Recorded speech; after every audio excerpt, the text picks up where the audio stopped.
ang mga kwento ng pag-ibig, kwento ng buhay at kwento ng pag-asa dito sa Barangay Love Stories. Love Stories.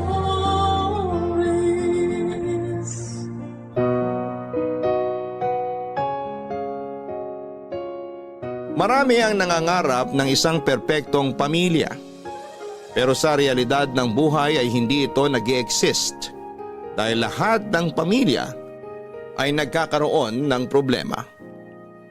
Lahat ay nagkakaroon ng hindi pagkakaunawaan. At yung iba ay umaabot pa sa puntong nasisira na ang relasyon nila. Kapag wala na ang pundasyon, may pag-asa pa kayang mabuo ang isang pamilyang pinaguho ng isang malaking pagsubok.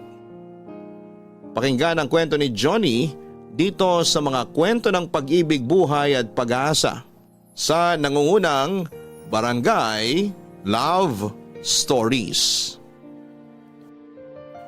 Dear Papa Dudut, magandang araw po sa inyo at sa lahat ng mga taga-pakinig ninyo.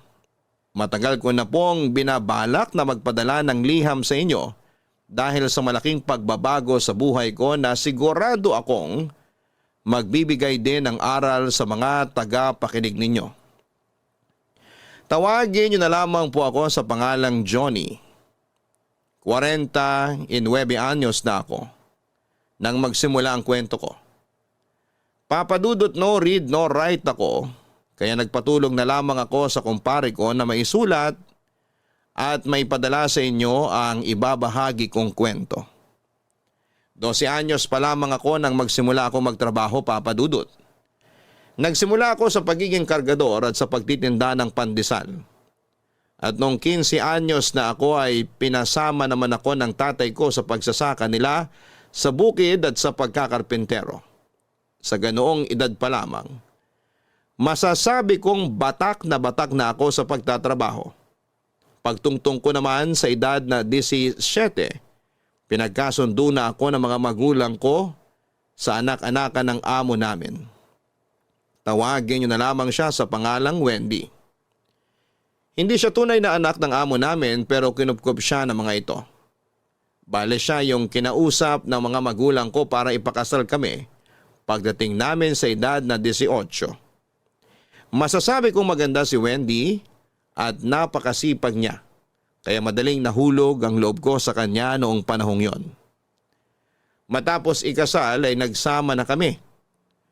Tumira kami sa bahay ni Wendy na ipinagawa niya bago pa kami magkakilala. Ganon siya kadiskarte. May tindahan siya at nagluluto ng mga kakanin na dinideliver sa mga kantin sa mga eskwelahan, sa mga karinderya, at yung iba naman ay pinapalako niya kaya madali siyang nakaipon. Aaminin ko na nanliit ako noon dahil halos siya na ang bumubuhay sa pamilya namin. Nagkaroon na rin kasi kami ng mga anak kaya mas lumaki na ang aming konsumo. Hindi ko nagustuhan noon ang mga sinasabi ng mga nakakakilala sa amin. Naiinsulto ako kapag pinupuri nila ang asawa ko. Kaya kahit na alam kong mali ay pinahinto ko siya noon sa pagnenegosyo. Ang sabi ko, ako na lamang ang bubuhay sa kanila. Pero hindi yun naging madali para sa akin dahil wala naman akong permanenteng trabaho. At mula nang huminto sa pagnenegosyo si Wendy ay nagipit kami ng sobra kaya napilitan na ring maglayas ang mga anak ko para matakasan yung hirap ng buhay sa pamilya namin. Yung iba nagdesisyon na magtrabaho at yung iba naman ay iginapang ang pag-aaral nila sa sarili nilang sikap. Nalulung naman ako noon sa anak, kaya madalas kong nasasaktan ang asawa ko at ang mga anak ko na naiwan sa amin tuwing nalalasing ako. Sa dalas ng pananakit ko sa kanila, ay naputol na yung sinturon na lagi kong ginagamit sa mga anak namin, Papa Dudut.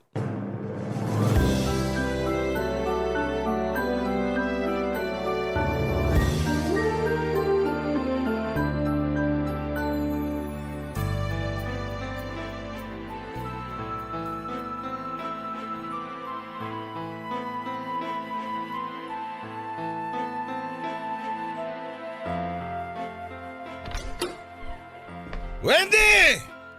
Ay, lasing ka na naman. Gabi-gabi na lang, Johnny. Hindi ka pa ba nagsasawa sa alak? Huwag mo akong pakialaman. Pahingi pagkain, nagugutom ako. Nakita mo namang may ginagawa ako dito, hindi ba? Kailangan ko matapos tong pagbabalot ng empanada para may maibili naman ako ng bigas bukas. Ang sabi ko, nagugutom ako. Ikuha mo ako ng pagkain. Hoy, hindi mo ako utusan dito ha. Kung nagugutom ka, ipaghain mo yung sarili mo. Iinom-inom ka tapos mag-uutos ka na parang hari dito. Ang kapal naman ang mukha mo. Hoy! Humingi lang ako ng pagkain. Ang dahil mo na sinabi, buwisit ka! Ay, mas buwisit ka!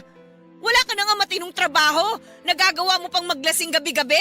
Ang haba na ng listahan ng utang mong alak dun sa tindahan. Nagdagdag ka pa ng pulutan. Tapos sinong pinuputakti ng singilan, ha? Ako pa rin! Ay, Johnny naman! Nung naghahanap buhay ako ng matino, ang ayos-ayos ng buhay natin. Tapos pinatigil mo ko dahil dyan sa pride mo. Buti sana kung kaya mo panindigan yung sinabi mo na ikaw nang bahala sa amin ng mga anak mo, pero hindi eh! Idinamay mo lang kami sa miserable mong buhay! Tumahimik ka! Napakayabang mo porket mas malaki yung kinikita mo sa akin noon! Kahit kailan hindi kita niyabangan, ikaw lang yung nag-iisip niyan! Huwag mo nang bilogin ang ulo ko! Alam ko naman na gustong-gusto mo kapag pinupuri ka na ibang tao. Habang ako, nagmumukhang inutil sa paningin nila dahil wala akong permanenteng trabaho. Naisip mo man lang ba na nanliliit ako sa ginagawa mo? Kung gano'n naman pala yung nararamdaman mo, di sana sinabi mo na lang sa akin kasi kaya naman kitang tulungan eh. Kahit nga magnegosyo na lang tayo. Hindi mo na kailangan magbabad sa sikat ng araw para kumita ng pera. Pero wala. Ayaw mong tulungan kita kasi masyadong mataas ang pride mo.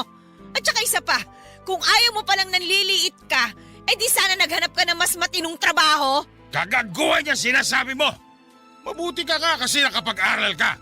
Ako, mangmang yung tingin sa akin na ibang tao. O kung ganon, bakit mas lalo mong pinasasama yung tingin nila sa'yo? Kung gusto mong mabago yon, abay simulan mo sa sarili mo, Johnny.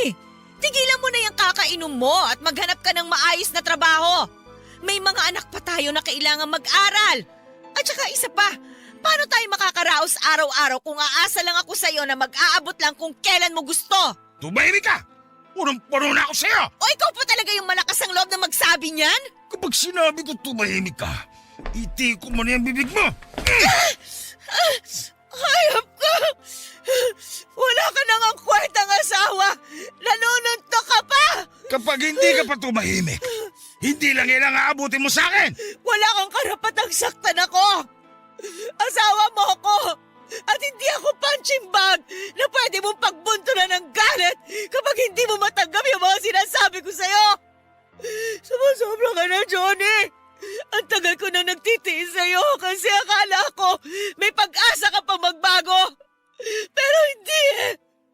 Wala ka ng pag-asa! Kasi pinanindigan mo na kung gaano ka kademonyo!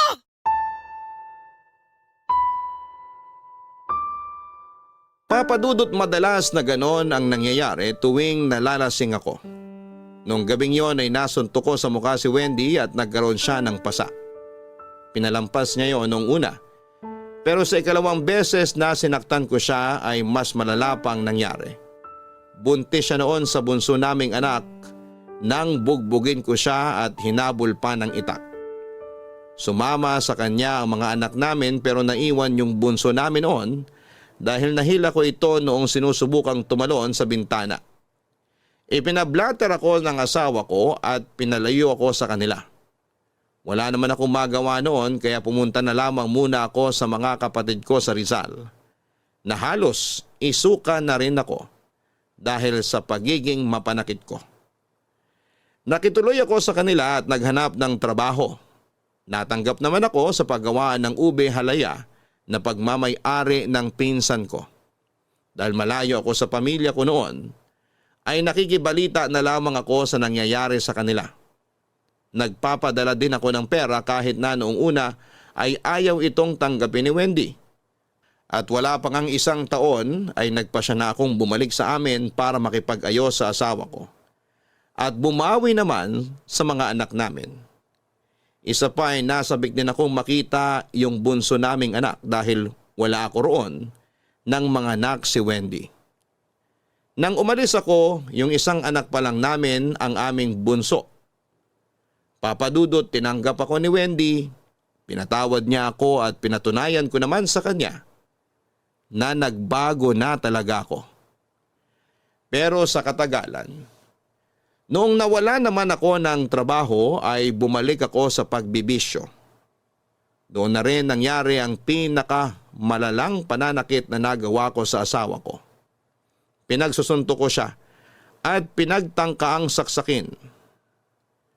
Kung hindi lang siya nanlaban noon at nakatakbo palabas ng bahay kasama yung anak namin na si Jury ay baka napatay ko na siya noong araw na yon. Sa pagkakataong yon ay pinadampot niya ako sa mga pulis para mabigyan ng leksyon.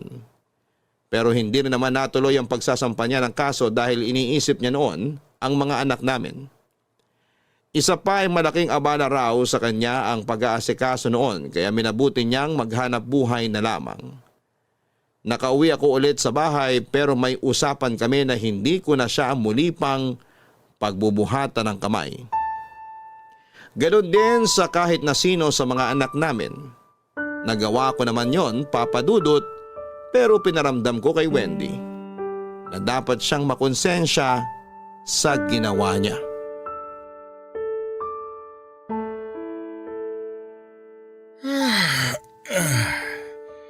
Ang sarap talaga magpahinga. Ay, mabuti ka pa. Hindi ka man lang pinapawisan dyan sa higaan mo. Naka-electric fan ka. Tatayo lang kapag kakain na. Napakasarap ng buhay. Ganun talaga. Dapat lang na mahirapan ka. Ang lakas na loob mo ipahuli ko sa mga pulis. Hindi mo naman pala kayang panindigan. Kung hindi ka naman isa't kalahating tanga, sana hindi mo na lang sinubukan. Tignan mo, ikaw rin naman yung nahihirapan ngayon. Kung nagpasensya ka na lang sana. Magpasensya? Sa tingin mo, magpapasensya na lang ako kahit muntik mo na akong mapatay? Ipinahuli kita sa mga pulis para makaramdam ka naman ng takot sa katawan. Sinong tinakot mo? Ako? Nakita mo ba akong nanginig nung hulihin nila? Alam kong makakauwi rin ako. Hindi mo ko kaya. Alam ko na mahina ka. O sige, mahina na kung mahina. Pero yung tinatawag mo mahina, kayang buhayin yung pamilyang ito. Eh ikaw, anong kaya mong gawin? Magpalaki lang ng... Kung hindi ka sana naglakas loob na kalabanin ako, Wendy, may katuwang ka sana ngayon. Bilisan mo na dyan sa ginagawa mo. Ipaganda mo ako na makakain. Hanggang dyan ka na lang ba talaga, Johnny? Wala ka na bang ibang kayang gawin kundi manakit at manakot ng mas mahina sa'yo? Ako lang naman palang kaya mo eh. Nagsisimula ka na naman, buwisit ka. Hindi tayo matatapos hanggat hindi ka nagbabago. Kung hindi mo kayang maging mabuting asawa sa akin, magpakama ka naman sa mga anak mo. Kaya ko silang buhayin. Kayang-kaya ko kung hindi ka lang nagmamagaling sa pamilyang ito. Hanggang ngayon pala, yan pa rin yung problema mo. Kung ayaw mo na nagmamagaling ako sa paningin mo, abay pues, galingan mo rin. Hindi yun nagpapakainutil ka rito sa bahay. Sa laki ng katawan mo na yan, pahila-hilata ka lang. Hindi ka ba nahihiya? Nakikita ng mga tao na nagkakandakuba na ako sa pagtitinda habang ikaw maghapon ka lang nakakulong dito. Ipinaparamdam ko lang sa'yo kung gaano kahirap kumain na mag-isa. Kailangan mo ko, hindi ba? Pwes, kung nahihirapan ka na, magmakaawa ka na tulungan kita. Ibang klase ka rin talaga, no?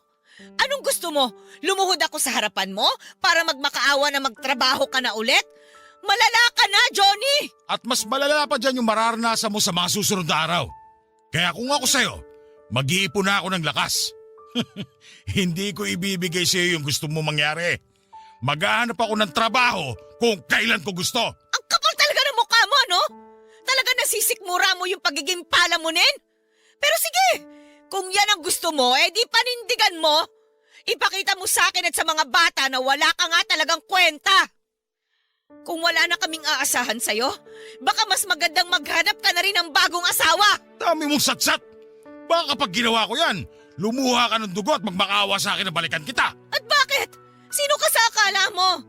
Kung hindi nga ako ipinakasal sa'yo, baka wala pa rin akong asawa hanggang ngayon. Napakayabang mo. Samantalang wala ka naman palang binatbat sa mga manliligaw ko noon. Siguro, kung isa sa kanila yung napangasawa ko? Ha! Maganda sana yung buhay ko ngayon at hindi miserable dahil sa isang tamad at demonyong katulad mo! Papa Dudut, aaminin ko. Tinablan ako sa mga sinabing yon ni Wendy. Kaya imbes na makaramdam ng awa sa sitwasyon niya at magbago ang isip ko ay mas nadagdagan pa ang galit ko sa kanya. Inabot ng halos isang buwan na si Wendy lang ang mag-isang kumakayod para sa amin. Nagluluto siya ng biko at puto sa gabi. Gigising naman siya sa madaling araw para magmasa ng harina at magbalot ng empanada. Dinadala niya ang mga yon sa mga kantin sa mga eskwelahan at mga karinderya doon sa amin. Gaya ng ginagawa niya noong pinahinto ko siya sa paghahanap buhay. Pero dahil sa pagod at stress, napapadalas ang pagtaas ng BP ni Wendy. Papadudot sa hindi inaasahang pagkakataon ay muling inatake si Wendy. Sa pagkakataong yon ay nasa sapa sila ng anak namin si Jury para maglaba ng mga damit namin. Dumating noon sa bahay si Jury, napawisan at halos hindi na makapagsalita pa dahil sa nangyari sa nanay niya. Nang puntahan namin siya sa sapa, hindi na siya makagalaw dahil na-stroke na siya noon. Isinugod namin si Wendy sa ospital pero ilang minuto lang mula nang dalhin namin siya roon ay binawian na siya ng buhay. Papadudot, ako ang sinisi ng mga anak ko sa mga nangyari. Matapos ang libing ni Wendy, umalis na ulit sila at hindi na ako kinausap pa.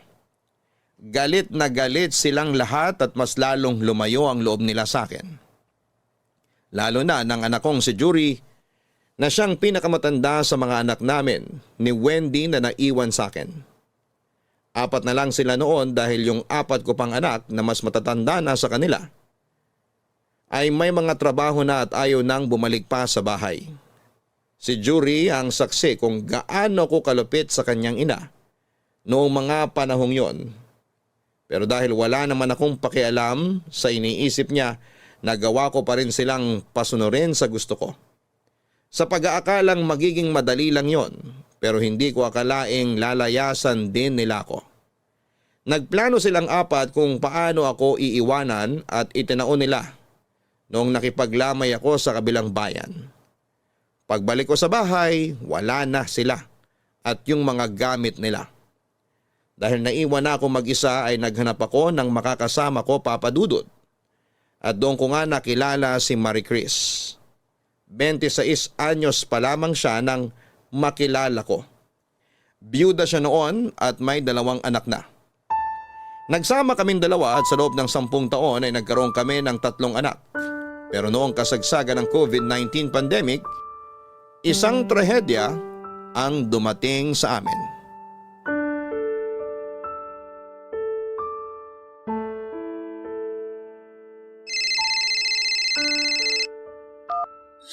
Marie Chris, ano?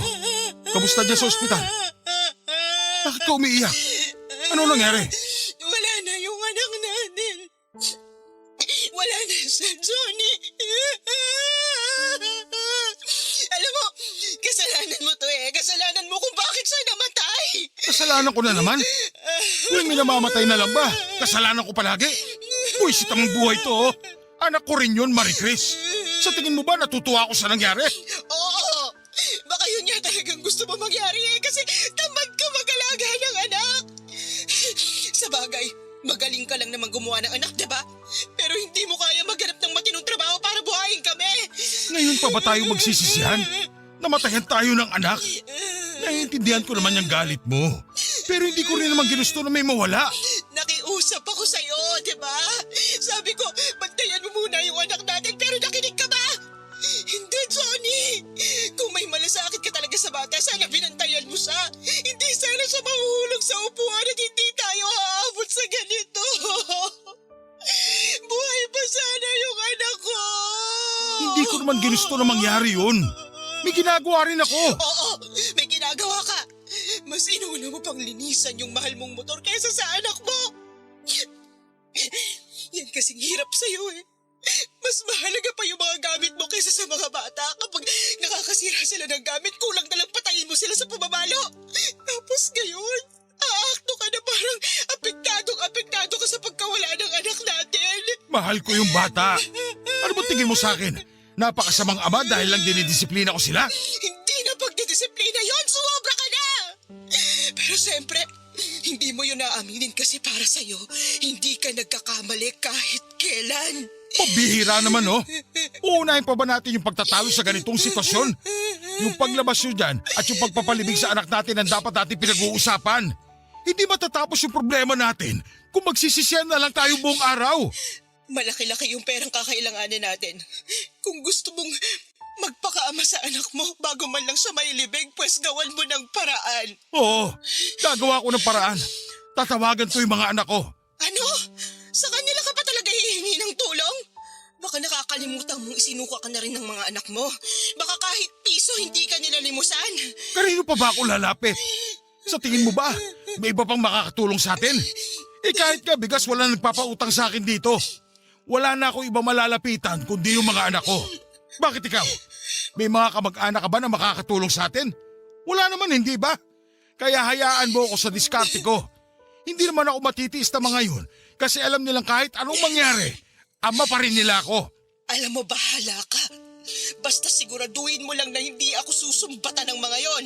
Ako na nga ang bahala. Kakausapin ko sila.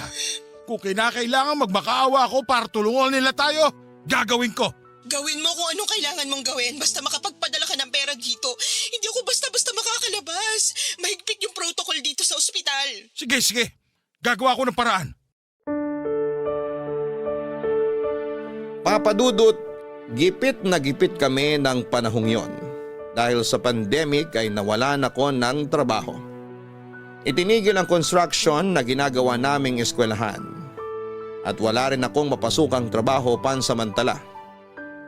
Sa sobrang gipit namin ay naibenta ko na yung pinakaiingatan kong motor para may panggastos kami. Pero dahil kulang pa rin ang napagbentahan nito, napilitan na akong humingi ng tulong sa mga anak ko kahit na alam kong medyo malabo na magbibigay sila sa amin. Kinapalan ko na ang mukha ko at nagmakaawa sa kanila. Sa awa ng Diyos, nagbigay naman yung iba kong mga anak. Nagpadala sila ng pera sa akin para makauwi na si Marie Chris. Kasama ang namatay naming anak.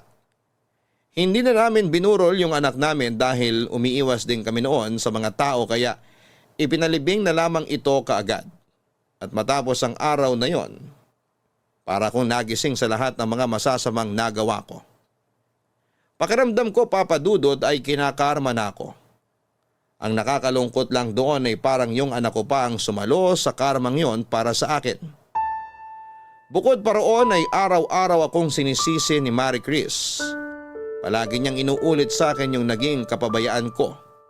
Kaya naman bumalik ako noon sa pagiging lasenggo.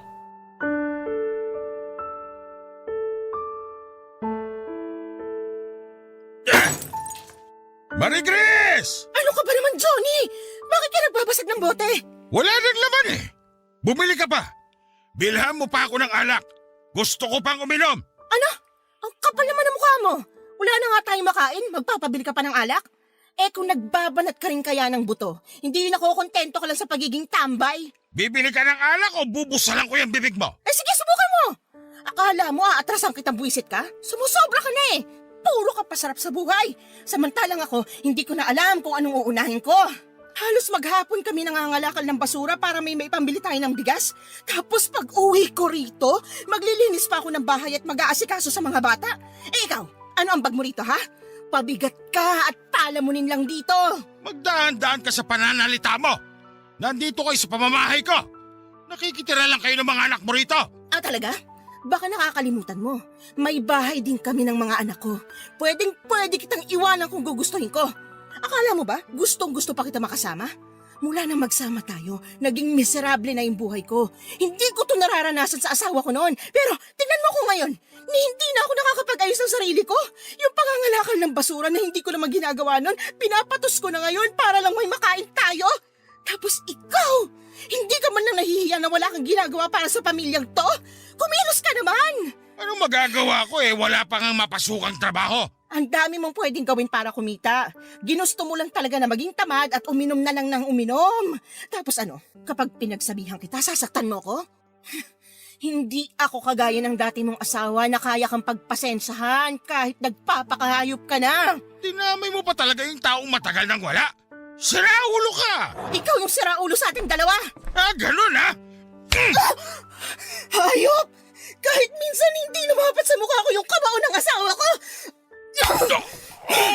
Akala mo, ikaw lang yung may kakayahang manakit? Kung sipain ko pa kaya yung pagkalalaki mo, baka sakaling magpakalalaki ka na sa pamilyang to. Ang sakit! Tama lang yan sa'yo.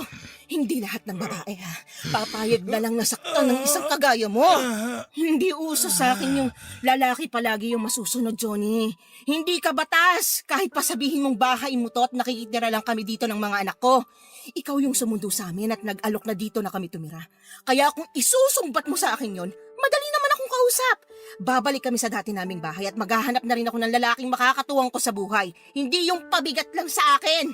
Wag! Huwag niyo akong iwan! Pues magpakatino ka. Ayusin mo yung sarili mo at maghanap ka ng trabaho. Ayos ka naman nun Pero nakatikim ka lang ulit ng alak, bumalik ka na naman sa pagiging demonyo mo. Sige, maghahanap ako ng trabaho. Basta wag niyo lang akong iwan. Mahal na mahal ko kayo ng mga bata.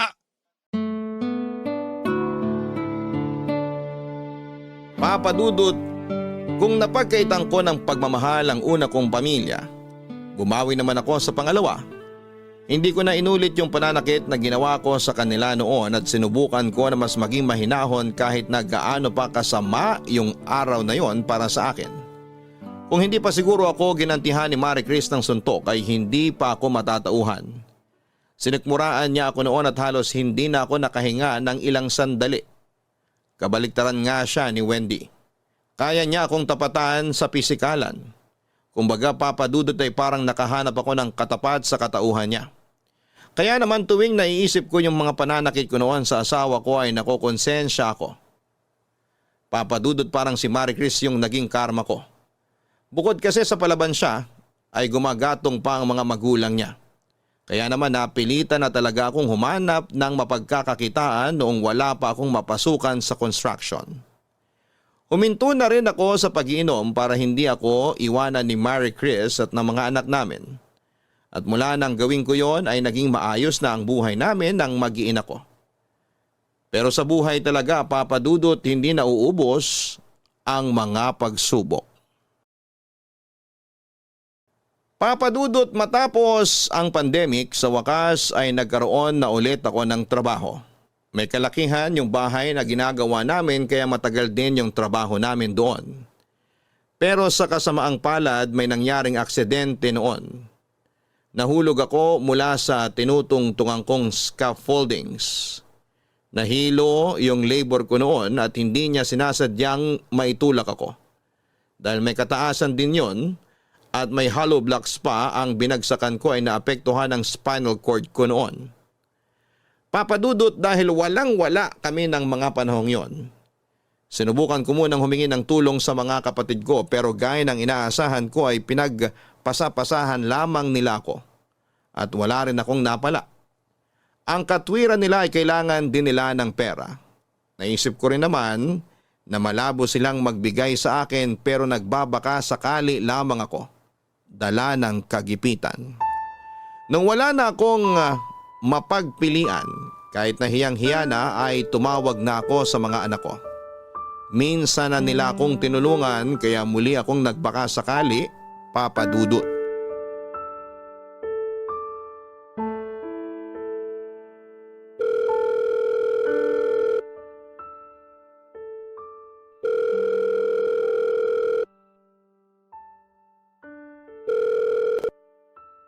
Hello? Sino to? Anak, ako to. Ang tatay mo. Ay wow! Tatay ko na pala uli kayo? Himala at tumawag kayo. Kailangan nyo ng tulong, no? Pasensya ka na, anak. Sabi na kailangan nyo na naman ng pera kaya kayo tumawag. Ano na naman bang nangyari ngayon, Tay? Nasa ospital ako, anak. Naaksidente kasi ako sa trabaho. kailangan akong operahan para... Hindi na namin problema yan. May kinakasama na kayo, di ba? Bakit hindi siyang gumawa ng paraan? Tutal siya naman yung nakikinabang sa inyo. Naaalala niyo lang kami pag may kailangan kayo. Anak, sige na. Tulungan niyo na ako. Matanda na ang tatay. Sapat na bang rason yung pagiging matanda niyo para kalimutan ang lahat ng ginawa niyo sa amin? Baka nakakalimutan niyo, Tay. Kayo yung dahilan kung bakit wala na kaming nanay ngayon. Patawarin niyo na ako, anak. Pinagsisisihan ko lahat yun. Pangako, babawi ako sa inyo kapag nakalabas na ako ng ospital. Kahit pautangin niyo lang muna ako. Babayaran ko paunti-unti kapag nakapaghanap buhay na ulit ako, anak. Hindi ko alam kung dapat ba ako maniwala sa pangako niyong yan. Kung yung sa ilang taon nga ni kumusta wala kaming natanggap sa inyo, malalaman lang namin na buhay pa pala kayo kapag tatawag kayo at hihingi ng tulong sa amin. Natatakot kasi ako sa inyo, anak. Natatakot ako na baka mas magalit kayo sa akin kapag bigla ako nagparamdam. Baka kasi mas maayos kayo kapag wala na ako sa buhay ninyo. Pero wala eh.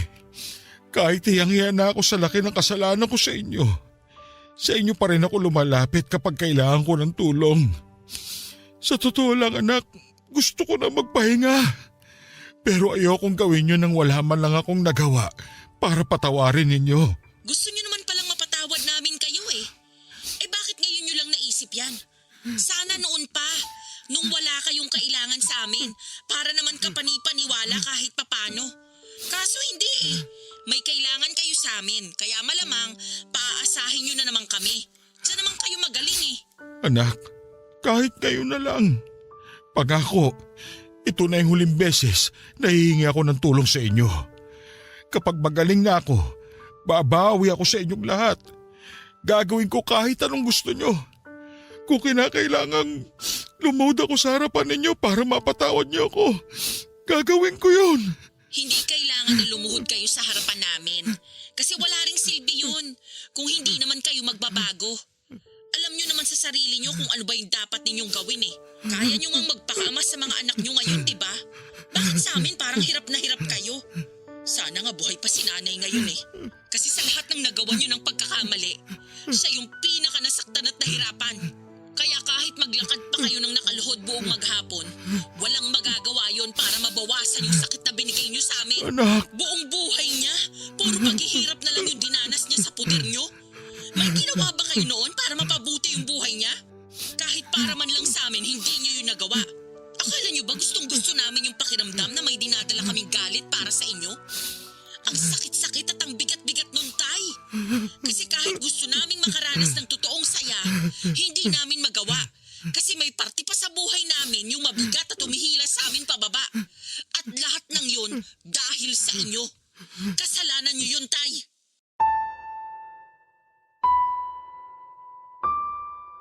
Papa Dudut, marami pang mga masasakit na salitang binitawan noon si Jury habang magkausap kami. Alam ko na kahit na hindi magsalita ang mga kapatid niya ay pare-pareho lamang sila ng nararamdaman. At isa lang ang gusto nilang mangyari. Ang patunayan ko na nagsisisi na ako sa mga pagkakamaling nagawa ko noon na nakasakit sa kanila. Pero sa kabila ng galit nila ay nagbigay pa rin sila ng tulong. Hindi ko inaasahan yon dahil yon na ang ikalawang beses na humingi ako ng tulong sa mga anak ko. Malaki naman ang naibigay nila kaya kaunti na lamang ang kinailangan namin para matuloy ang operasyon. Inilakad din namin yon ni Marie Chris sa munisipyo at sa Kapitolyo. Kaya malaking ginhawa sa amin noong makalabas na ako ng ospital. May natira pa sa ibinigay ng mga anak ko kaya hinati na lang namin yon. Gusto raw kasing magbukas ni Marie Chris ng tindahan kahit maliit lang. Sinuportahan ko naman siya sa plano niya dahil mas mahirap kung sasama pa siya sa pangangalakal habang kasama ang maliit pa naming anak. Ako naman bala kong bumalik sa pagtitinda ng ice cream noon dahil hindi ko pa kakayaning bumalik sa pagkakarpentero. Papadudot maliit lang ang kinikita ko sa pagtitinda ng ice cream. Lalo na't marami akong kakompetensya. Pero yon lang ang alam kong paraan noon para masuportahan ang pamilya ko. Umiwas ako sa bisyo at itinuon na lamang ang atensyon sa paghahanap buhay. ginawa ko yon para patunayan kay Marie Chris at sa mga anak ko na hindi na sayang ang pagsasakripisyo nila para maoperahan ako.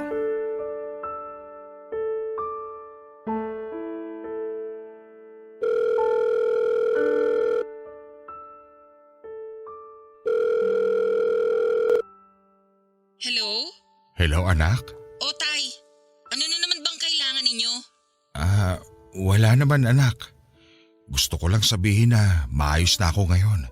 Kaya nagpapasalamat ako sa inyo ng mga kapatid mo. Pakisabi na lang sa kanila ha anak. Bakit hindi na lang kayo yung magsabi niyan sa kanila? Baka kasi magalit yung kuya at mga ate mo kapag tinawagan ko sila eh. Paano nyo naman nasabi, hindi nyo pa nga sinusubukan?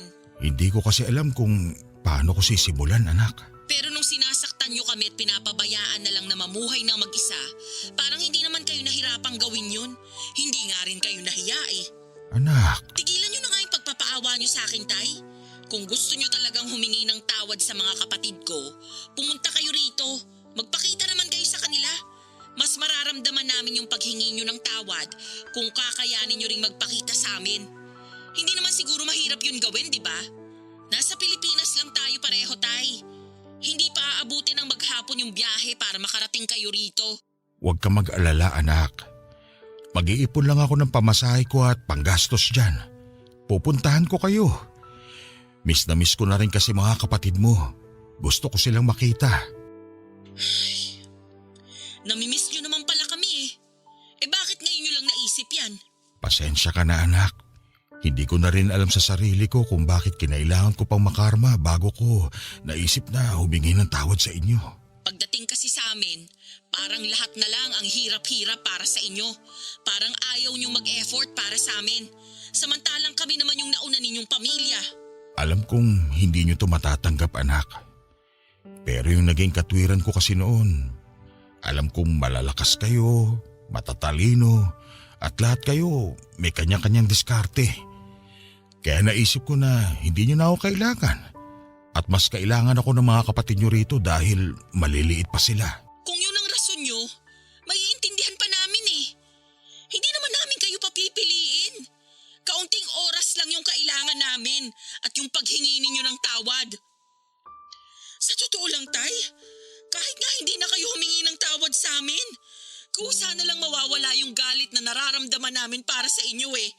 Kung magpapakita lang kayo at may paparamdam nyo lang na anak nyo pa rin kami, sapat na yun sa amin.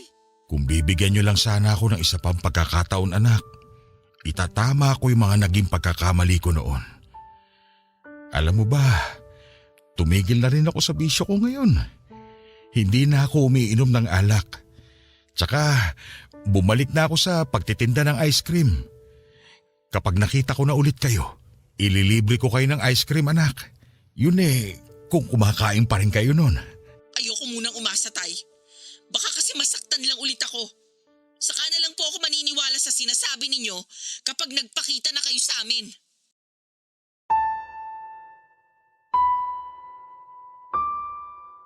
Papa Dudut, dahil wala pa akong pera, hindi ko pa talaga magawang bumisita sa mga anak ko. May parte rin sa akin na umaasa noon na baka sila yung bumisita sa akin pero hindi yon nangyari. Naintindihan ko rin naman kung bakit. Isa lang naman kasi ang gusto ng mga anak ko. At yon ay yung ako mismo ang pumunta sa kanila. Wala akong karapatan na magreklamo dahil napakabuti pa rin ng mga anak ko. Kaya malaki pa rin ang pasasalamat ko sa yumao kong asawa dahil sa kabila ng sitwasyon namin noon, ay napalaki niyang maayos ang mga anak namin. Papadudot, nagpatuloy ako noon sa pagtitinda ng ice cream gamit ang luma kong bisikleta. Bala ko sanang palagyan ng sidecar ang bisikleta ko pero hindi pa sapat ang pera ko ng mga panahong yon. Ilang barangay ang nilibot ko sa pagtitinda ng ice cream pero dahil nga sa marami akong kakompetensya na mas maayos pa ang gamit sa pagtitinda ay mas madalas akong hindi makaubos ng paninda. Kaya para madagdagan ang kinikita ko ay naisipan ko na ring bumili ng mga kalakal. Nagbabahay-bahay ako noon at doon ako kumita ng mas malaki. Nangutang ako sa may-ari ng junk shop na pinagbabagsakan ko ng mga kalakal. Noong ko lang kasi nalaman na kumpare ko pala ang may-ari noon. Hinulugan ko na lamang sa kanya yung utang ko at pumayag naman siya. Kaya mas naging maayos na ang paghahanap buhay ko ng mga panahong yon. Papadudot, tiniis ko ang init at pagod sa maghapong pangangalakal. Sanay din naman ako sa ilalim ng sikat ng araw kaya hindi ako masyadong nahirapan sa bago kong hanap buhay. Naisip ko nga na mas maayos pa pala yon kesa sa ginagawa ko noon. Sa pagkakarpentero kasi, bugbog talaga ang katawan ko sa maghapong trabaho. Hindi tulad sa pangangalakal ko na nakakapagpahinga ako at hawak ko rin ang oras ko. Mas malaki ang kinikita ko roon kumpara sa pagkakarpentero ko dahil minsan yung mga nakukuha kong kalakal ay hindi na pinababayaran ng may-ari. Basura lang kasi yon para sa kanila. Pero para sa akin ay biyaya yon kung maituturing. Unti-unti akong nakaipon, Papadudot, nagtatabi ako ng para sa pamasahe at panggastos ko sa pagpunta sa mga anak ko. Pero naglalaan din ako para sa gastusin namin sa bahay dahil hindi na rin po talaga biro ang konsumo namin sa isang araw. Lalo na't nag-aaral na sa elementarya ang panganay namin ni Marie Chris. Lahat ng mga hindi ko nagawa sa mga anak ko kay Wendy ay ibinuhos ko na lamang sa mga anak namin. Pero hindi pa rin nawawala sa isipan ko na maiparanas sa mga anak ko sa una yung pagiging isang mabuting ama, Papadudot.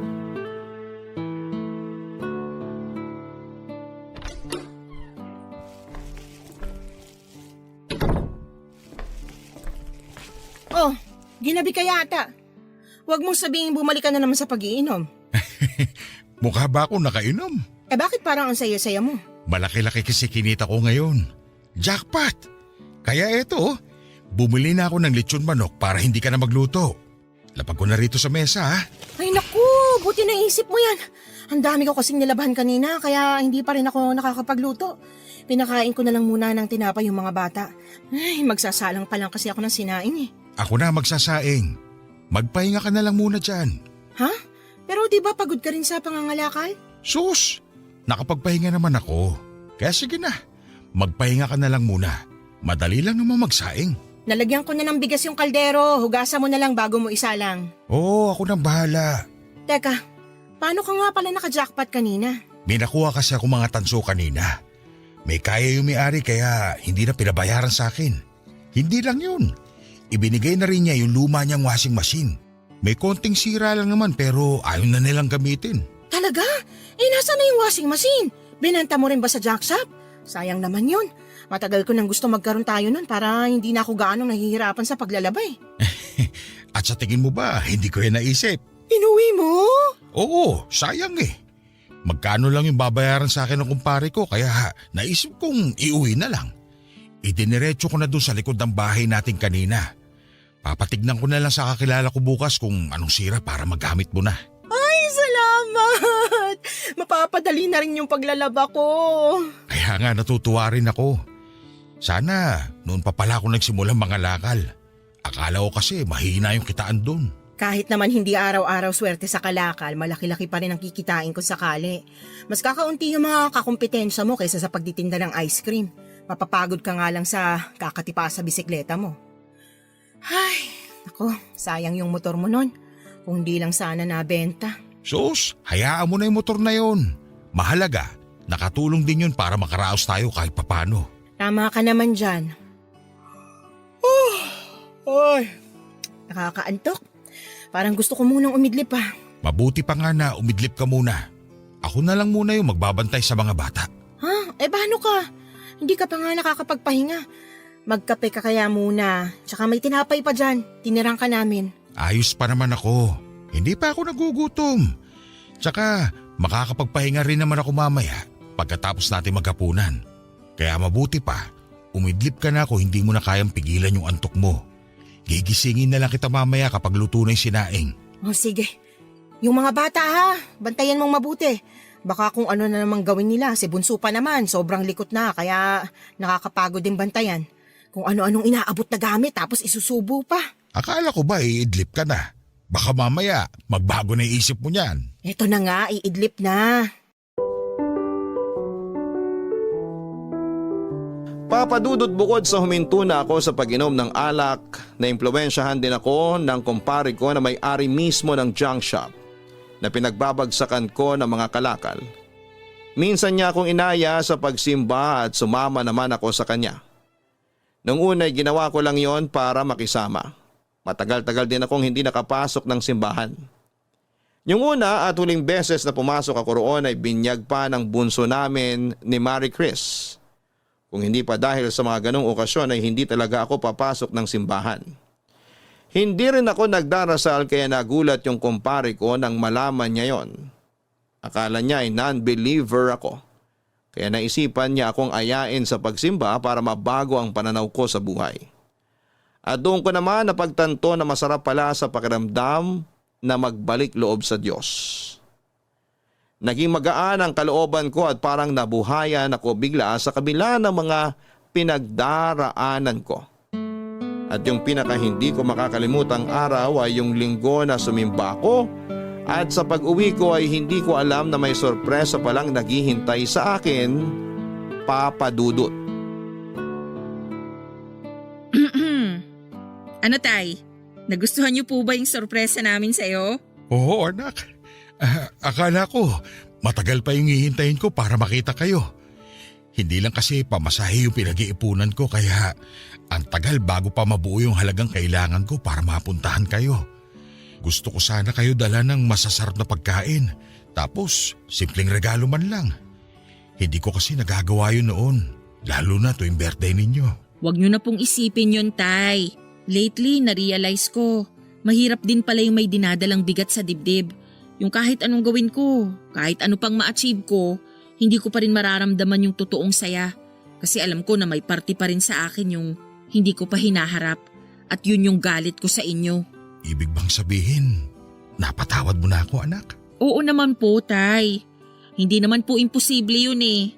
Tsaka kung nakikita ko naman na nagbabago na kayo at nagsisisi na talaga sa mga nagawa nyo sa amin noon, sino ba naman ako para ipagdamot yung kapatawaran sa inyo? Salamat anak. Mahal na mahal ko kayo ng mga kapatid mo. Hindi ko lang alam kung paano ko ipapakita yun kasi alam kong hindi niyo na ako gustong makita o makasama. Kaya tiniis ko na lang din na hindi ako nagpaparamdam at magpanggap na wala akong pakialam. Makakasira lang ako sa inyo. Lalo na ngayon na magaganda na yung buhay ninyong magkakapatid. Kahit kailan naman hindi namin kayo ikinahiya. Nagalit kami, oo. Pero hindi naman kami umabot sa puntong buburahin ka na talaga namin sa buhay namin ngayon. Tsaka yung sinasabi niyong makakasira kayo sa amin? Kontra ako dun, tay. Kasi paano naman makakasira sa amin ang isang mabuting ama na gagawin lahat para sa pamilya niya? Sa dalawang pamilya pala. Ikaw talaga. Sana noon ko pa to ginawa. Huli ko na kasi napagtanto na masarap pala sa pakiramdam na wala akong sinasaktan at alam kong mahal na mahal ako ng mga anak ko. Kaya alam mo anak, malaki yung pasasalamat ko sa kumpare ko na tumulong sa akin para magbalik loob sa Diyos. Parang gumaan bigla yung buhay ko. Nagbago ka na nga talaga, tay. Proud ako sa inyo. Proud na proud. Salamat anak ah. Akala ko hindi mo na ako mapapatawad. Alam ko naman na sa inyong magkakapatid, ikaw talaga yung may pinakamalaking galit sa akin. Nasaksihan mo lahat ng kademonyuhan ko noon. Totoo naman yung parting ako yung pinakagalit sa inyo noon. Pero ang mahalaga, ako na yung pinaka-proud sa inyo ngayon. Mahal ka namin, tay. Kaya nga kahit galit pa ako sa iyo noon, hindi pa rin kita matiis eh. Hindi ko pa rin kaya na may masamang mangyari sa iyo at wala man lang akong magawa para tulungan ka. Kasi dito sa puso ko, tatay pa rin kita at walang araw na hindi ako umasa na magbabago ka pa. Hindi ko nga alam kung ano bang nagawa ko para maranasan pa yung ganito. Akala ko kasi habang buhay na akong kakarmahin sa mga nagawa ko. Pero hindi pa pala huli ang lahat kasi nandito ka. Kayo ng mga kapatid mo. Doon pa lang, Panalong panalo na ako sa buhay, anak. Ay nga pala tay, bago ko pala makalimutan, may ibibigay po ako sa inyo. Ano yun? Ito po oh, keychain na putol na sinturon. May naaalala ka ba dyan tay? Pinagawa ko talaga yan. Oo, ganito yung pinampapalo ko sa inyo. At sa'yo pa naputol. Sa tigas pa naman ang buto mo eh.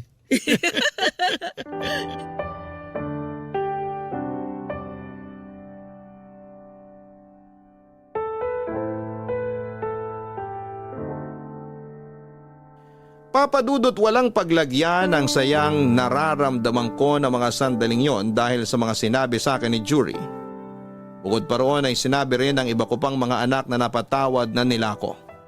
Mula nang maayos ko ang relasyon ko sa mga anak ko kay Wendy ay parang bigla na lamang gumaan ang loob ko. Nagkaroon ako ng dahilan para ganahang gumising araw-araw at kumayod para sa pamilya ko. Papadudot, bago umalis sa mga anak ko ay nagtulong-tulong sila para maipaayos yung bahay namin na iniwan pa ng kanilang ina. Para daw mas maging komportable kami. Nagbigay na rin sila ng dagdag puhunan para sa tindahan namin para makaluwag-luwag kami kahit papaano. Nag-iwan din sila ng maraming grocery sa bahay para sa budget namin bago sila umalis. Pero kahit nakalis na sila, madalas na silang tumatawag sa akin para mangumusta. At ako naman. Nagpapaload talaga ako kapag nagsasabi yung mga anak ko na tatawag sila sa akin. Tinuruan kasi nila ako na gumamit ng Messenger para makapag-video call lang kami. Sa lahat ng mga nangyari, hindi na siguro matatapos yung pasasalamat ko sa Panginoon. Kasi kahit naging makasalanan ako ay binigyan niya ako ng isa pang pagkakataon para baguhin at ayusin ang buhay ko. Kaya bilang ganti ay lumayo na ako sa kahit na anong bisyo at kung ano-anong tukso na makakasira sa panibagong buhay na ibinigay niya sa akin. Hanggang dito na lamang po ang aking kwento at sana'y kahit papaano ay nakapagbigay ito ng aral sa mga nakikinig sa programa ninyo. Maraming salamat po Papa Dudut at sa lahat ng mga nasa likod ng napakagandang programa ng Barangay LS. God bless sa inyong lahat. Ang inyong forever kapuso at kabarangay, Johnny. Ang mabibigat na pagsubok sa buhay ay hindi ibinibigay sa atin para pahirapan tayo at maging miserable na lamang. Paraan lamang ito para mamula tayo sa realidad ng mundo at mapagtanto na hindi palaging saya lang ang meron sa buhay natin. Makakaranas tayo ng lungkot, matinding galit at matinding paghihirap. Pero kapag nalampasan natin ang lahat ng yon, saka lang natin makikita ang tunay na dahilan kung bakit kinailangan natin itong pagdaanan. At yan din ang napagtanto ng ating sender ngayong araw na si Johnny. Nagkasala siya nang paulit-ulit at nang magkaroon siya ng pagkakataon para ayusin ang buhay niya. Hindi niya ito sinayang pa. Pinatunayan niya na deserving siya sa panibagong chance na yon. At yung pagkakataon na meron si Johnny ay parehong pagkakataon din na ibinigay sa atin ng nasa itaas para ayusin ang buhay natin. Para subukan nating mabuhay ng walang puot o galit sa dibdib at matutong magpatawad kahit gaano pa ito kahirap. Hanggang sa muli, ako po si Papa Dudut sa mga kwento ng pag-ibig, buhay at pag-asa sa Barangay Love Stories number 1. Barangay Love Stories. Barangay Love Stories. Ang tindi ng Barangay Love Stories na to Hindi mo aakalaing talaga, literal na plot twist ang ending.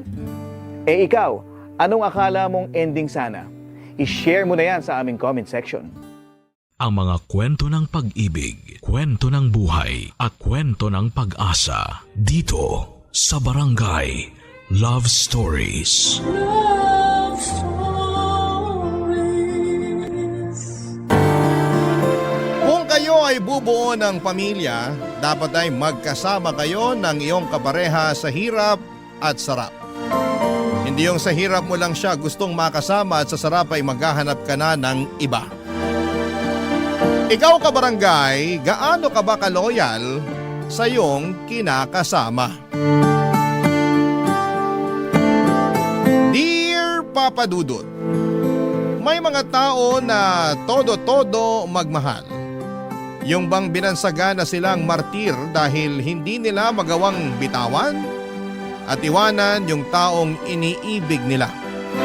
Pero sila rin yung mga tao na matiisin at mapagpasensya.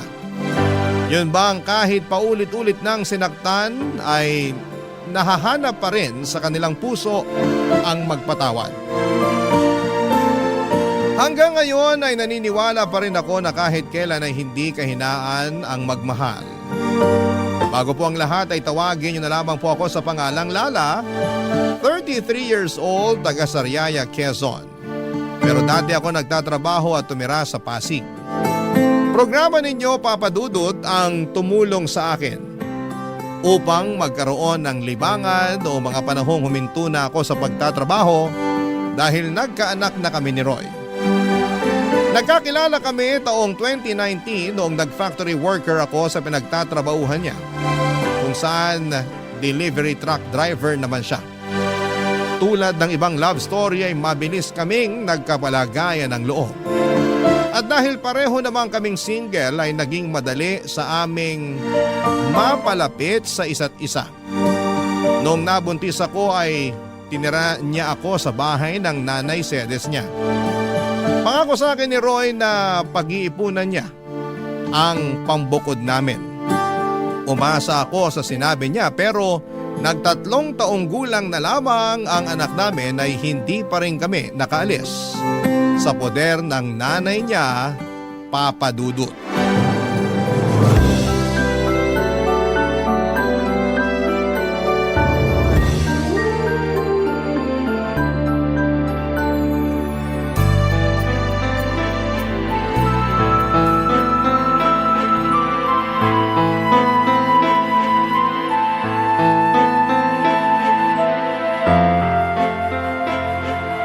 Nay, alam niyo na pala na may babae si Roy pero kinukonsinti niyo pa.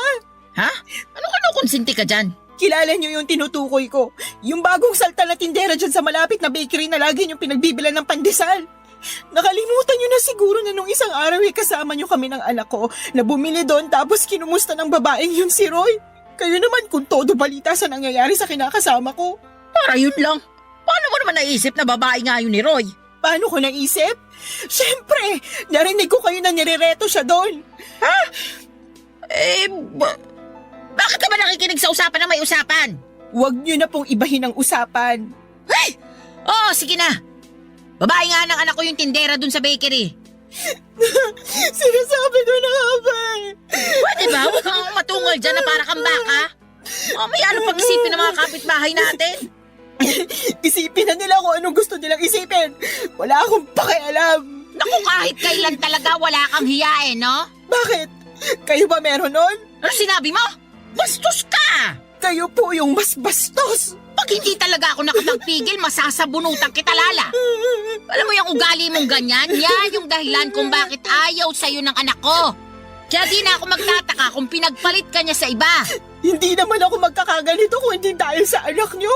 Yan, yung pagiging maingay mo at palingkera yung madalas reklamo ni Roy sa akin. Yan po bang sumbong sa inyo ni Roy? Oo, lagi na lang malungkot yung anak kong yon. Mukhang depressed lagi kasi inaaway mo raw. Hindi totoo yan. Nag-iimbento lang siya. Ay, ginawa mo pa talagang sinungaling ang anak ko. Sinungaling naman po talaga yung anak niyo. Kanino pa ba siya magmamana? Eh di sa inyo rin na nanay niya. Aba, sumusobra ka na talaga ha. Halika rito para masabunutan kita. Aray ko, Nay! Nasasaktan po Dapat ako! lang yan sa'yo. Di ba naman masyadong matalin ang dila mo? Ay! Sumusobra ka na talagang babae ka! Kayo po yung sumusobra! Kayo ni Roy! Dapat talaga iwanan ka na ng anak ko eh. Kung tutuusin, wala naman siyang mapapala sa'yo. Paano walang mapapala? Dahil ba wala akong trabaho? Kawawa naman ang Roy ko. Mag-isang kumakayot para sa inyo ng anak mo. Anak din po ni Roy yung anak ko. Apo nyo rin po, kaya ano po ba pinagsasasabi nyo dyan? Basta! Simula nang dumating kayo sa pamamahay na to, parang bumigat na ang pamumuhay namin. At kasalanan niyo yun. Kayo talaga ang malas sa buhay namin. Kaya huwag ka nang magulat kung isang araw, iwanan ka na ng anak ko. Papadudot mag-isang anak na lalaki ng biyanang kong babae si Roy, kaya naman mahal na mahal niya ito. Bunso rin ito sa 3 magkakapatid. Ang 2 ate ng kinakasama ko ay may sarili ng pamilya at wala na sa poder ng nanay nila. Laging sinasabi ni Roy na nagdadalawang isip siyang umalis sa bahay nila dahil daw maiiwang mag-isa ang biyanang ko. Pero nahihirapan akong makisama sa ugali ng nanay niya na likas ang pagiging taklesa at pakialamera. Oo, may mga araw na magkasundo kami pero mas lamang pa rin yung hindi kami magkasundo. At kapag nangyayari yon ay mas pinipili ko na lamang na manahimik dahil nga nanay pa rin siya ng kinakasama ko. Pero sa isip ko, papadudot, ay gusto ko pa rin bumukod kami para magkaroon ako ng peace of mind. Kaya lang nang dahil sa pambababae ni Roy at pangungonsinti ng nanay niya ay bigla akong nakaramdam ng pag-aalinlangan sa dibdib ko. Sa totoo lang ay 2 taon pa lang ang anak namin noon ay napansin ko na ang panlalamig sa akin ng kinakasama ko. Siyempre bilang babae ay meron tayong instinct na baka may iba na siyang kinakalokohan. Inoobserbahan ko lang si Roy dahil ayoko ma-stress masyado sa kanya. Magaling ang mister ko, kumbaga sa kriminal ay marunong siyang magtago ng mga ebidensya. Pero wala namang lihim na hindi nabubunyag at nadagdagan lang ang sama ng loob ko sa pangungonsinti ng nanay niya. Kaya nga hindi ko na napigilang sumabog ng araw na yon at manibugho, papadudot.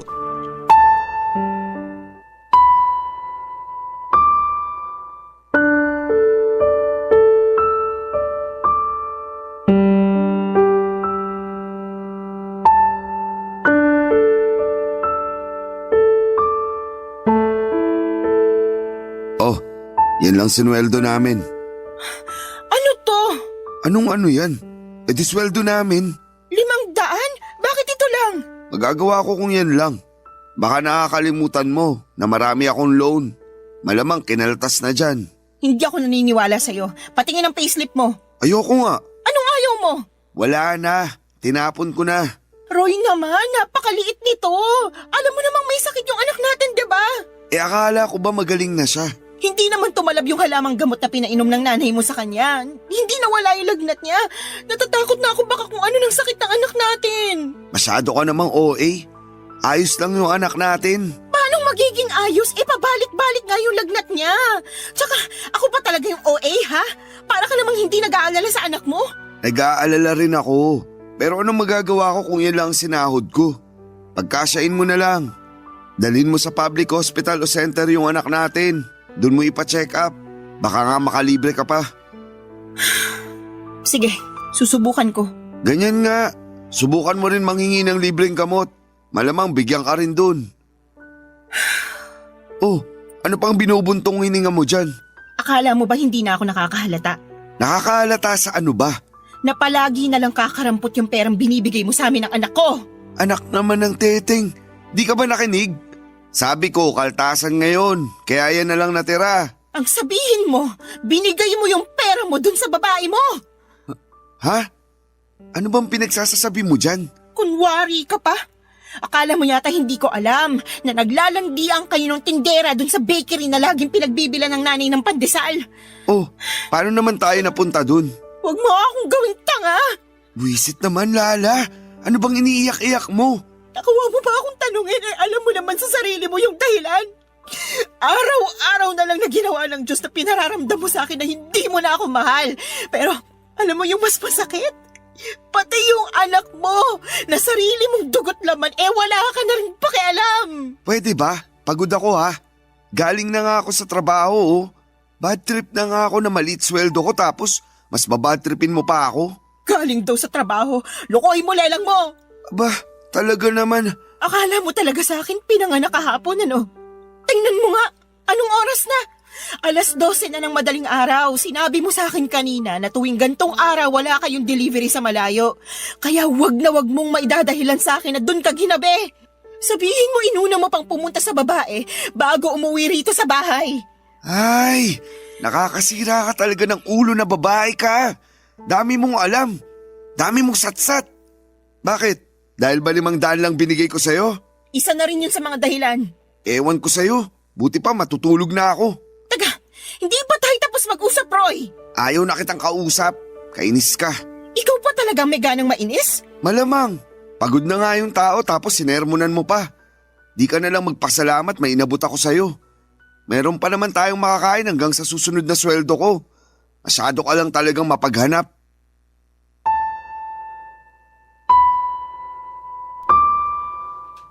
Papadudot, kahit na hindi aminin ni Roy na may iba siyang babae ay ramdam ko na meron talaga.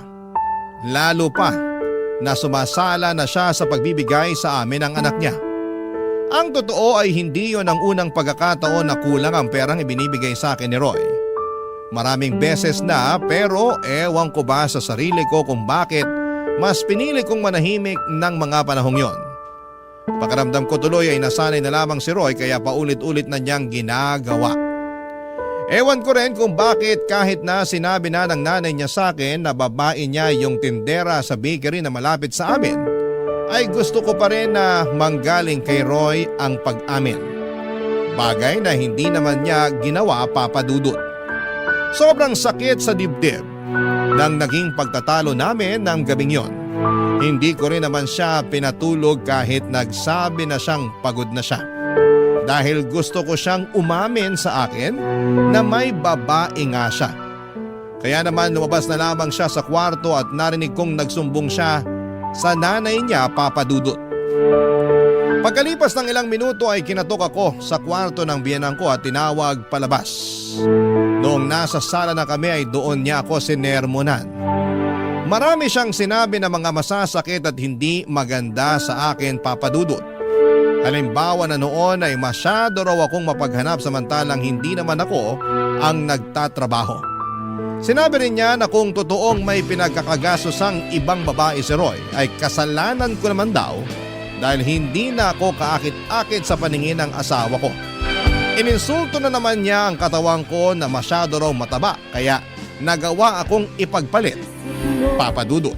Barangay Love Stories. Barangay Love Stories. Papadudot, akala ko ay kaya kong patawarin si Roy sa pambababae niya. Ang akala ko ay magagawa kong magpakamartir alang-alang sa binuo naming pamilya. Ang akala ko ay kaya kong isantabi na may kahati kami sa kanya pero hindi pala. Nasusuka ako sa isiping may sinisiping siyang iba bukod sa akin at nagagalit ako dahil wala siyang pakialam sa amin ng anak niya. Paulit-ulit niya akong tinatarantado. Alam din ng mga dati naming katrabaho at malapit kong kaibigan sa factory ang pagiging malapit ni Roy sa mga babae. Since hindi na ako nagtatrabaho doon ay silang nagbabalita sa akin kapag may kinakalokohang babae ang kinakasama ko. Ilang beses na rin nila akong ni-real talk na hiwalayan ko na si Roy. Pero hindi ko pa kaya. Dahil nga sa ayokong masira ang pamilya namin. Bukod doon ay ayoko ring lumaking walang kinikilalang tatay ang aming anak, Papadudot.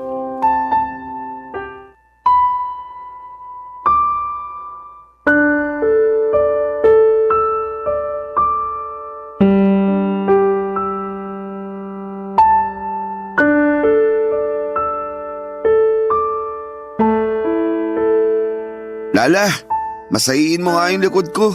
Sakit na eh. Busy ako. Anong busy? Tulog naman anak natin. Ano pa bang gagawin mo? Marami. Magsasampay pa ako ng mga damit natin. Akala ko naman tapos ka na maglaba. Hindi pa. Kasi pinakain ko pa't pinatulog yung anak natin. Mabuti sana kung tinutulungan mo ko kaso hindi naman. Pagod ako. 6 na araw kaya ako nagtrabaho. Ngayon na nga lang day off ko, patutulungin mo pa ako sa'yo sa paglalaba. Oh, edi sana ikaw na lang muna nagpakain sa anak natin. Sana tapos na ako sa pagsasampay. Bakit ko gagawin yun? Pagod nga ako. At trabaho ng mga babae yun. Alam mo ikaw? Oh, ano na naman? Wala. Balik na ako sa pagsasampay. Sandali lang. Masayiin mo muna likod ko. Hindi ka ba nakakaintindi? Magsasampay pa nga ako ng mga labahan natin. Naiintindihan ko naman. Pero pwede bang mamaya na lang? Mamayain ko mukha mo eh. Bakit ka ba ganyan? Anong bakit ako ganito? Nakuha mo pa magtanong? Hindi mo ba halatang napapagod na ako? Kaya nga mamaya ka na magsampay. Masayin mo muna ako. Wow ha? Akala ko naman pagpapahingahin mo ko. Yun pala uutusan mo lang din ako. Yan talagang ugali mo yung ayaw ko eh. Reklamador. Tapos magtataka ka kung bakit nagawa kong tumingin sa ibang babae. Ano sinabi mo? Sabi ko, reklamador ka. Kung ako reklamador, ano ka pa? Tsaka kapal din ang apog mong sabihin na kasalanan ko kung bakit ka tumingin sa ibang babae. Oh, edi inamin mo rin sa akin na may iba ka nga. Akala ko alam mo na. Bintang ka pa nga ng bintang sa akin nun. Hindi bintang yon. Inamin mo na nga, di ba? Ibig sabihin totoo. Oo, naisip ko lang na wala na akong dapat itago pa. Saka di naman tayo kasal eh. May karapatan akong tumingin sa iba. Kasi wala naman akong pananagutan sa'yo. Ano? Naririnig mo ba yung sarili mo? Walang pananagutan sa akin eh, may anak tayo, Roy! Oo, pero magkakaanak na rin kami ni... Ano sinabi mo? Pwede bang kumalma ka muna? Nakakagulat ka naman eh. Bigla-bigla kang sumisigaw. Aray ko! Bakit ka ba nangahampas? Tanong-tanong ka pa eh, kulang pa nga yung pangahampas ko sa'yo. Tsaka kapal na mukha mong sabihin sa akin na nabuntis mo yung kabit mo. Nakakadiri ka. Ano sa palagay mo dapat na maging reaksyon ko, ha? Matuwa ako? Magpa-party ako at ipaglatag ka ng red carpet kasi magkakaanak na kayo ng kalantari mo? Hindi naman, pero... Alam mo, ayoko na. Ha? Anong ayaw mo na? Ayoko na ng ganitong buhay kasama ka. Pagod na ako kung alam mo lang. Hindi ito yung klase ng pagod na madadaan sa tulog. Papahinga, wasak na ako dahil sa ginagawa mo sa akin. Kung makapagmalaki ka pa, na kaya ka tumingin sa iba ay dahil sa pagiging reklamador ko, kapal mo talaga, Roy. Saan ka pupunta? Wala ka na doon. Basta, aalis na kami ng anak mo sa pamamahay na to. Lala naman, huwag mo naman gawin sa akin to. Bakit hindi? Hindi mo naman na kami mahal eh. Saka sabi mo magkakaanak na kayo ng babae mo. Eh di doon ka na. Congratulations sa inyo ah. Uy, seryoso ba talaga yan? Iiwanan niyo ako ng anak natin? Correction, anak ko lang. Simula sa araw na to, hindi mo na sa anak. Hindi ka na niya tatay. Hindi mo na rin ako live-in partner dahil tapos na tayo. Papadudot galit na galit ako kay Roy nang malamang kong nabuntis niya ang kalantari niyang babae. Pakiramdam ko ay dobling beses niya akong pinagtaksilan. At hindi ko naisip na meron pa palang mas ilalala ang kaya niyang gawing pananakit sa akin. Ang sama-sama niya, papadudot. Durog na durog ako ng mga panahong yon at iyak ako ng iyak, pero alam ko na wala na rin naman akong magagawa pa. Yun ang naging hudyat para magkalakas ako ng loob na makipaghiwalay kay Roy. Alam ko na mas priority talaga niya ang pambababae niya kesa sa amin ang anak niya, papadudot. Ilang taong ko ring pinagtiisan ang hindi pagiging mabuting padre de pamilya at provider ni Roy. Dagdagan pa ng pangungonsinti ng nanay niya na sobrang perpekto sa mga ginagawang kabalbalan ni Roy, papadudot. Ayoko na. Pagod na ako. Sinagad na ni Roy ang pasensya ko kaya naman mabilis akong nag-alsa baluta ng araw na yon at umuwi kami ng anak ko sa bahay ng Mama Berta ko na nasa Quezon Province. Buti na lamang kahit paano ay may naitabi akong perang pamasahe pero kinapos pa rin yon. Kaya nagpasundo na lamang ako kay Mama sa terminal ng bus, papadudot.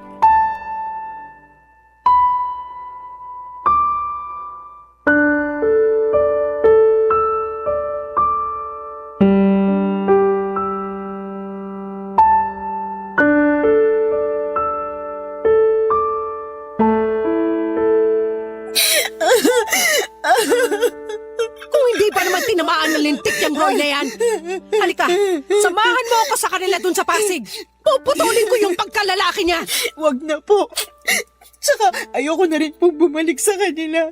Pwes, ako ang babalik para maipaghiganti kita. Hindi na po kailangan. Ayoko na po ng gulo. Ewan ko, hindi ako mapakali. Gusto kitang ipaghiganti. Sobrang sama ng ginawa ng Roy na yun sa'yo, nak. Tapos pati nanay niya kinukonsinti siya? Aba talaga naman? Opo, inahayaan niya mong babae yung anak niya at pinalalabas na kasalanan ko kasi marami raw akong pagkukulang. Babalatan ko sila ng buhay mag-ina eh. Kailan pa nila ginagawa yun sa'yo? Matagal ko na pong nararamdaman na may babae si Roy, pero nito lang sa umamin at ang masahol pa, nabuntis na raw niya. Matagal na pala pero tiniis mo lang? Ayoko lang kasing masirang pamilya namin eh. Ayokong mawalan ng tatay ang anak ko. Mas mabuti pang lumaki na walang kinikilalang tatay yung anak mo. Kesa meron nga pero nuknuka naman ang katarantaduhan. Buti naman natauhan ka na, Lala. Kaya nga po, mali ko lang kasi pinatagal ko pa. Hinayaan ko dahil umaasa ako na sa huli. Kami pa rin ang anak niya yung pipiliin niya. Hindi niya kayo deserve ng anak mo. Kaya tama lang na iniwan mo ng lalaking yon. Magsama sila ng babae niya. Pero kung may pagkakataon lang talaga, gusto ko siyang bigyan ng kaliwat ka ng sampal at sisikmuraan ko rin para magtanda. Pag nakasali nanay niya, papagahan ko. Manaman eh. O bakit? Magaling kaya ako manuntok? Alam ko po, pero hindi na kailangan. Sabi ko nga po, ayoko na bumalik sa kanila. Karma na lang po bahala na maghiganti para sa amin ng anak ko. Sa bagay, naniniwala pa naman ako dyan sa karma. Yung bang kapag gumawa ka ng masama, doble o triple na masamang karma rin babalik sa'yo? Buti na lang talaga naisipan mo ng hiwalayan ng manlolokong yun. At umuwi kayo rito ng apo ko. Kasi welcome naman kayo rito sa bahay.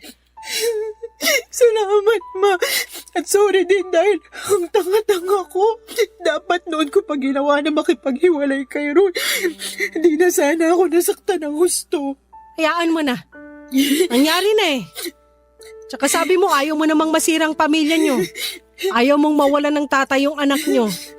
Ibig sabihin, nilaban mo. Pero si Roy talaga yung may diferensya rito. Kulang yata sa bakuna yung taong yun eh. Pareho sila ng nanay niya may pagkasintu-sinturin. Pag naligaw talaga yun dito sa Quezon, baka katikim mo sa akin ng suntok sa muka.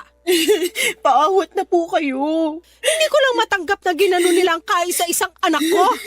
Yun ay kinagagalit ko. Sana naiintindihan mo.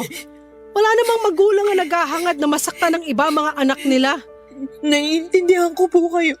Kaya lang bilang anak, ayoko naman na mapahamak kayo sa kagustuhan yung maipaghiganti ako laban sa kanila sakaling mag-cross ulit yung landas namin. Pero sana, wag na talaga kahit kailan. Sana nga. Naniniwala naman ako sa'yo na kaya mong itaguyod ang anak mo eh. Kakayanin ko po. Oo naman. Malakas ka. Matapang kang babae. Ako kaya nanay mo. Tsaka nandito lang kami ng tatay mo para tulungan kang bumangon. Papadudot mabait si Mama at ang kinakasama niya na tinuring ko na rin parang tunay na ama. Dahil hinayaan nila kami ng anak ko na magstay sa bahay nila. Matagal na panahon na rin simula nang umalis ako sa Sariaya para hanapin ang kapalaran ko sa Maynila. Doon ako nakapagtrabaho at nakapagrenta ng maliit na apartment bago ko nakilala si Roy.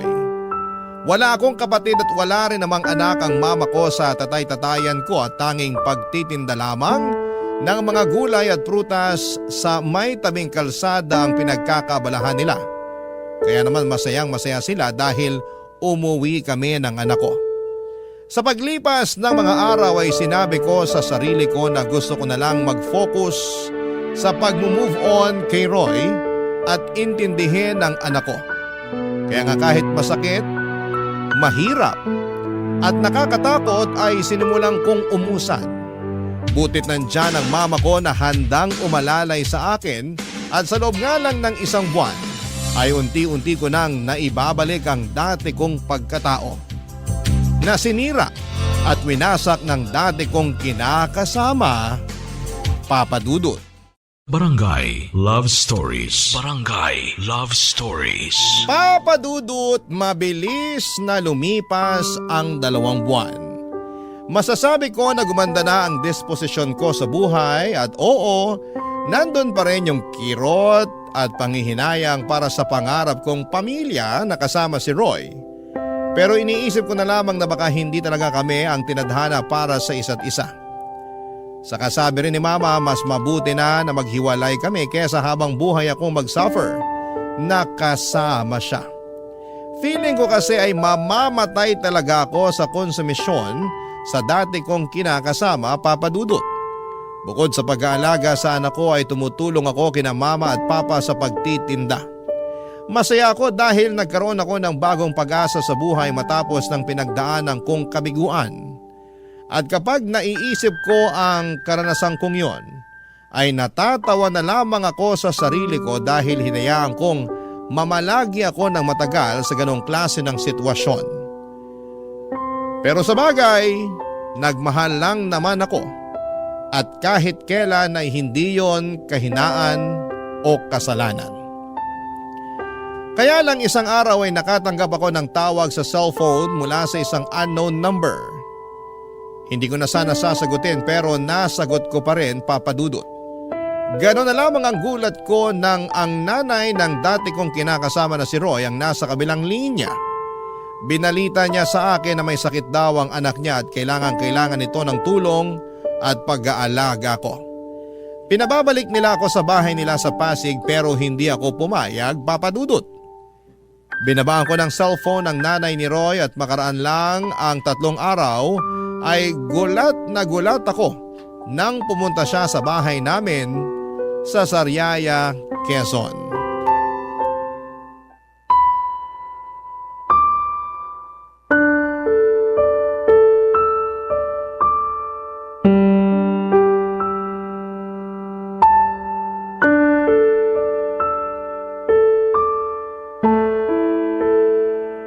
Nay, tuloy po muna kayo.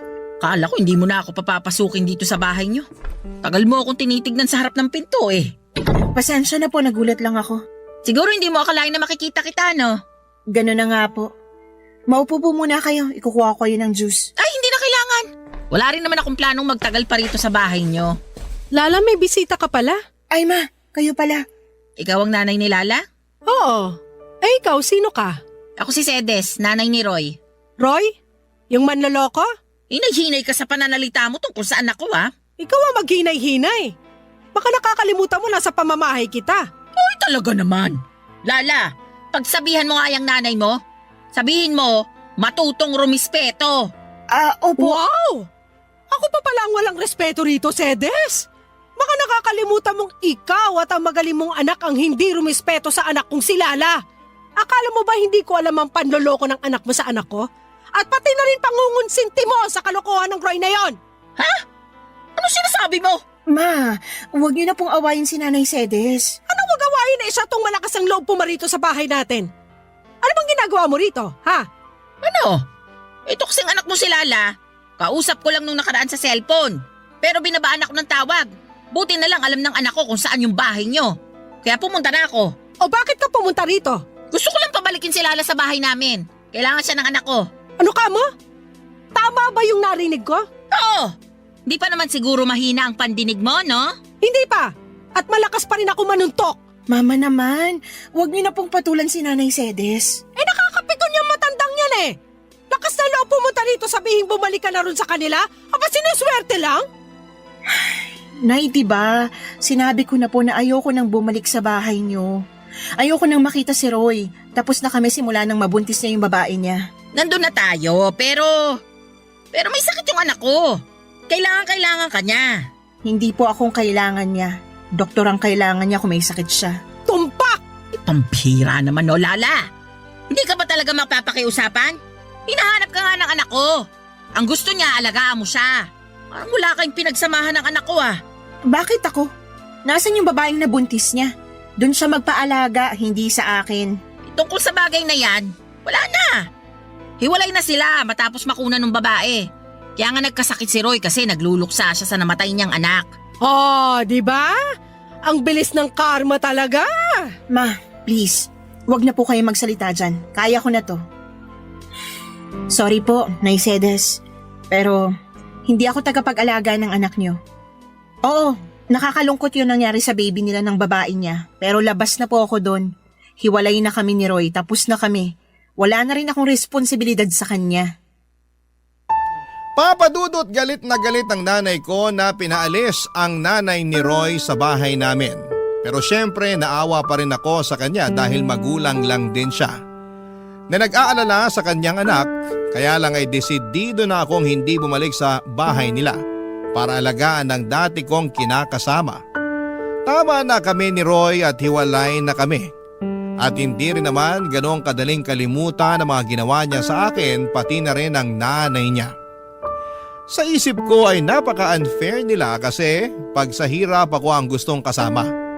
Pero kapag sa sarap ay iba.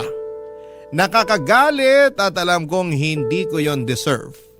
Kaya nga pinagdasal ko na lamang na sana'y gumaling si Roy sa kanyang karamdaman pero wala na akong plano na bumalik sa buhay niya. Masaya na ako kasama ang anak ko at ang mga tao na totoong nagmamahal at nagpapahalaga sa akin.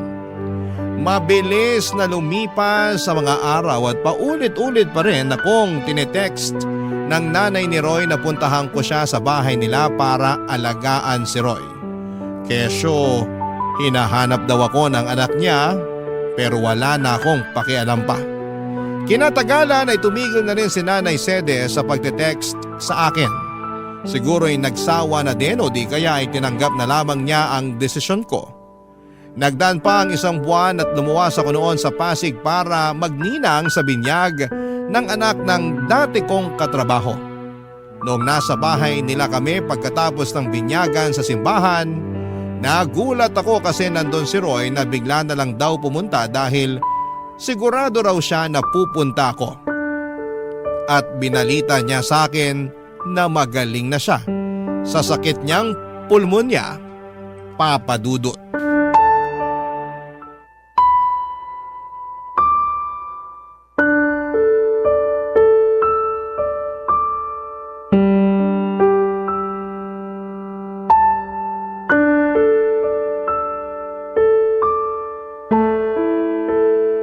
Alam mo, panira ka ng araw eh. Sorry na. Surihin mo mukha mo. Nagpunta ako rito para makita mga dati kong katrabaho, hindi ikaw. Alam ko naman yun pero ito na lang yung paraan na naisip ko para makausap ka. Hindi mo na rin kasi sinasagot yung mga text at tawag namin sa'yo ni nanay. Ay, sorry ha. Hindi ko na rin natatanggap. Nakablock na kayo sa akin. Ang kulit nyo kasi mag-ina eh. Hindi mo na ba talaga kami mapapatawad? Yung nanay mo, napatawad ko na. Pero ikaw, hinding-hindi. Lakas ng tama mo, no? Nakuha mo pa talagang itanong sa akin ang bagay na yan? Umaasa pa rin kasi ako na magkakabalikan tayo. Siraan na lang ang tuktok ko pag binalikan pa kita. Pero may anak tayo. May karapatan pa rin ako sa bata. Hindi ka naman nagpakatatay sa anak natin eh. Ayaw mo nga na alagaan siya, di ba? Dami mo pa nung dahilan, kesyo pagod ka. Nagawain ko yun kasi babae ako. Nakakapikong ka na. Kaya nga nagbabagong buhay na ako. O, anong gagawin ko sa pagbabagong buhay mo? Lala naman, wag mo naman gawin sa akin to. Gagawin ko kung anong gusto kong gawin. Ikaw nga, ginawa mo lang din noon ang gusto mo eh. Alam ko naging siraulo ako. Alam ko marami akong pagkukulang sa inyo ng anak natin. Pero pinagsisisihan ko na yun lahat. Hindi mo na ba ako pwedeng patawarin? Hindi mo na ba ako pwedeng bigyan ng pangalawang pagkakataon?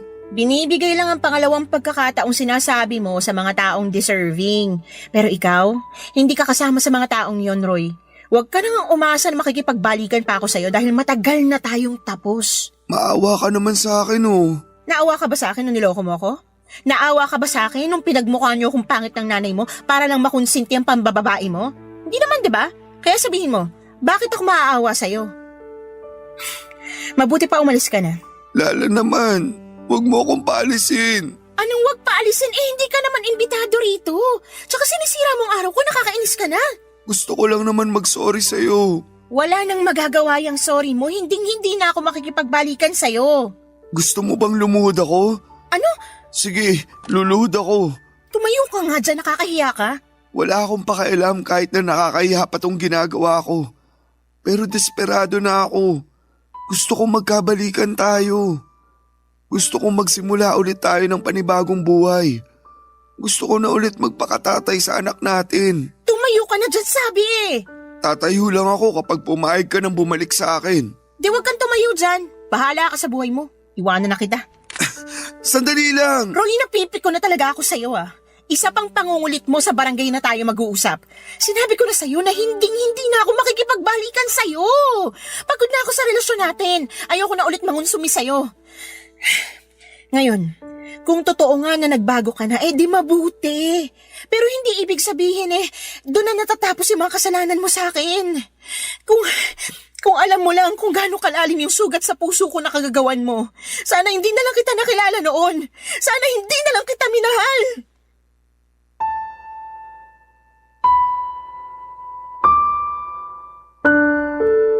Papadudot, kitang-kita ko ang matinding lungkot sa mga mata ni Roy nang marinig ang mga sinabi ko. Pero wala na akong pakialam pa. Tinalikuran ko na siya at bumalik sa bahay ng katrabaho ko. Nakita ko naman na umalis na rin siya kaya kahit papaano ay napanatag na ako. Kaya lang ay aminado ako na hindi ko na na-enjoy ang araw na yon dahil sa pag-eksena ng dati kong kinakasama. Bukod doon ay nanginginig pa ang katawan ko sa engkwentro namin. Pero wala akong pinagsisihan na tinanggihan ko ang pakikipag-ayos niya sa akin. Kung noong nagkasakit siya ay nagawa ko siyang tiisin. Alam ko sa sarili ko na magagawa ko ulit yon.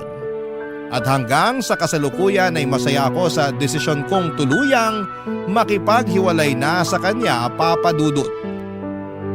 At ang huling balita ko ay nag-resign na raw siya sa pabrika na pinagtatrabahuhan niya. At hindi ko na alam kung ano na ang nangyari sa buhay niya. Basta sa ngayon ay focus na lamang ako sa sarili ko at sa aking anak. Maraming salamat po, Papa Dudut, sakaling mapili po ninyong basahin ang istorya ng buhay ko. Sana po'y kinapulutan po ito ng aral at inspirasyon ng mga kabarangay natin na huwag manatili sa mapang-abusong relasyon. Matuto tayong piliin ang ating sarili. Huwag tayong magpakamartir. God bless po sa inyong istasyon and more power, Papa Dudut. Ang inyong forever kapuso at kabarangay, Lala. Barangay Love Stories. Barangay Love Stories. Anong say mo sa Barangay Love Stories na ito? Pagkwentuhan natin sa comment section yan. Nagustuhan ng iyong napakinggan? Ituloy yan via live stream sa www.gmanetwork.com/radio.